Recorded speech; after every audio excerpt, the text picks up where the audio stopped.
ससुराल की बुराइयां अगर मायके में आकर करोगी तो घर तो बिगड़ेगा ना मेरी बहन। तुम्हें मानना पड़ेगा कि ससुराल ही तुम्हारा अपना घर है। एक लड़की का ना शादी से पहले ही उसका मायका होता है, उसके बाद उसका ससुराल ही सब कुछ हो जाता है। उसकी जिंदगी, उसकी घर परिवार सब वहां हो जाता है। मैं जानता हूँ कि कुछ इमोशन ऐसे जुड़े होते हैं घर वालों के साथ जिसे कुछ छुपाए नहीं जाते, लेकिन मेरी बहन ससुराल की बुराइयां अगर मायके में जाकर कहोगी तो घर बिगड़ेंगे।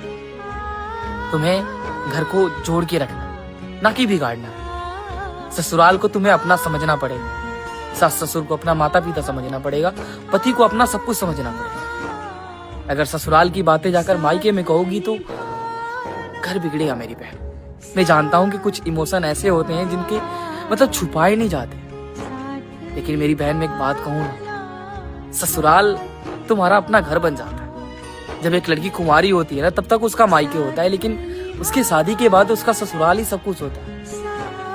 ससुराल से घर जाओगी ना, बस कुछ दिन लोग रहने देंगे, उसके बाद नहीं रख पाएंगे, क्योंकि एक लड़की का घर तब तक होता है मायका जब तक वो कुंवारी होती है। शादी के बाद उसका ससुराल ही घर परिवार बन जाता है, जिंदगी बन जाता है, सास ससुर ही माता पिता बन जाते हैं। अगर तुम्हें घर को जोड़ के रखना है ना मेरी बहन, तो ससुराल को अपना घर समझना पड़ेगा।